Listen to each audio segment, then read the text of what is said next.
KGF chapter 2 में Rocky भाई यश और प्रधानमंत्री रमिका सेन रवीना टंडन के आमने-सामने का सीईओ सीन फिल्म के सबसे ताकतवर और रोंगटे खड़े कर देने वाले सीन्स में से एक है, जिसमें रॉकी के बेखौफ स्वैग और पीएम के कड़े तेवरों का शानदार टकराव देखने को मिलता है। रॉकी की धांसू एंट्री। रॉकी प्रधानमंत्री कार्यालय में बिना किसी डर के दाखिल होता है और खुद को दुनिया के सबसे बड़े कॉर्पोरेट और सारे बॉसों का बॉस यानी सीईओ के रूप में पेश करता है। रॉकी का सीईओ वाला संवाद और रॉकी और उसकी सोने की घड़ी टेबल वाली बातें पीएम रमिका सेन के सामने उसके अहंकार और शक्ति को दिखाती है। प्रधानमंत्री उसे डराने या दबाने की कोशिश करती है, लेकिन रॉकी अपने अनोखे अंदाज से सिस्टम को ही चुनौती दे देता है। यश का स्क्रीन प्रेजेंस इस सीन्स में देखने लायक है।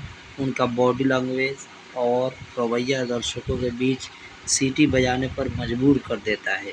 एक तरफ रॉकी का पागलपन और ताकत है, तो दूसरी तरफ रवीना टंडन का शांत, गंभीर और मजबूत प्रधानमंत्री का किरदार है। दोनों के बीच का यह मानसिक द्वंद्व फिल्म की गंभीरता को बढ़ाता है। कुछ दर्शकों को यह लग सकता है कि यह सीन थोड़ा अति स्वैरपूर्ति ओवर द टॉप है, क्योंकि वास्तविक राजनीति और कानूनी के हिसाब से ऐसा मुमकिन नहीं है, लेकिन मास एक्शन सिनेमा के लिहाज से यह बेहद मनोरंजक बन पड़ता है। जब रमिका सेन से मिलने जाता है तो वहाँ पर सुनते ही रमिका सेन के होश उड़ जाते हैं कि रॉकी उससे मिलने आया है, क्योंकि बहुत दिनों से वो रॉकी भाई की तलाश में थी। जब वहाँ पहुँचता है तो कहता है कि मुझे अपने आप को अरेस्ट करवाना है मैडम, क्योंकि मैं इस पाप वाली दुनिया से आज़ाद होना चाहता हूँ।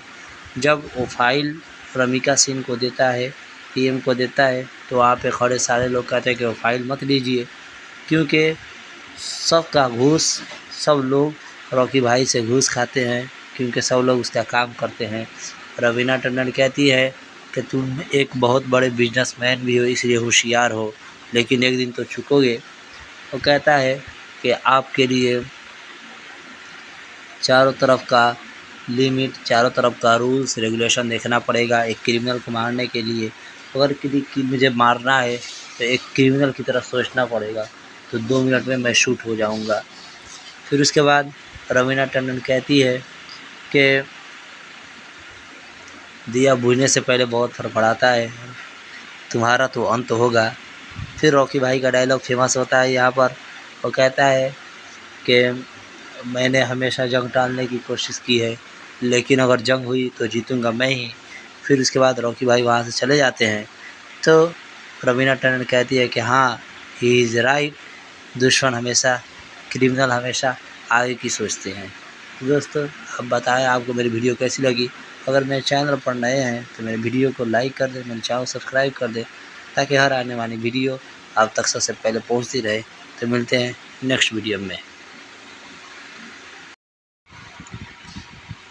केजीएफ चैप्टर 2 में रॉकी भाई यश और प्रधानमंत्री रमिका सेन रवीना टंडन के आमने-सामने का सीईओ सीन फिल्म के सबसे ताकतवर और रोंगटे खड़े कर देने वाले सीन्स में से एक है, जिसमें रॉकी के बेखौफ स्वैग और पीएम के कड़े तेवरों का शानदार टकराव देखने को मिलता है। रॉकी की धांसू एंट्री। रॉकी प्रधानमंत्री कार्यालय में बिना किसी डर के दाखिल होता है और खुद को दुनिया के सबसे बड़े कॉर्पोरेट और सारे बॉसों का बॉस यानी सीईओ के रूप में पेश करता है। रॉकी का सीईओ वाला संवाद और रॉकी और उसकी सोने की घड़ी टेबल वाली बातें पीएम रमिका सेन के सामने उसके अहंकार और शक्ति को दिखाती है। प्रधानमंत्री उसे डराने या दबाने की कोशिश करती है, लेकिन रॉकी अपने अनोखे अंदाज से सिस्टम को ही चुनौती दे देता है। यश का स्क्रीन प्रेजेंस इस सीन्स में देखने लायक है। उनका बॉडी लैंग्वेज और रवैया दर्शकों के बीच सीटी बजाने पर मजबूर कर देता है। एक तरफ रॉकी का पागलपन और ताकत है, तो दूसरी तरफ रवीना टंडन का शांत, गंभीर और मजबूत प्रधानमंत्री का किरदार है। दोनों के बीच का यह मानसिक द्वंद्व फिल्म की गंभीरता को बढ़ाता है। कुछ दर्शकों को यह लग सकता है कि यह सीन थोड़ा अति स्वयंपूर्ति, ओवर द टॉप है, क्योंकि वास्तविक राजनीति और कानूनी के हिसाब से ऐसा मुमकिन नहीं है, लेकिन मास एक्शन सिनेमा के लिहाज से यह बेहद मनोरंजक बन पड़ता है। जब रमिका सेन से मिलने जाता है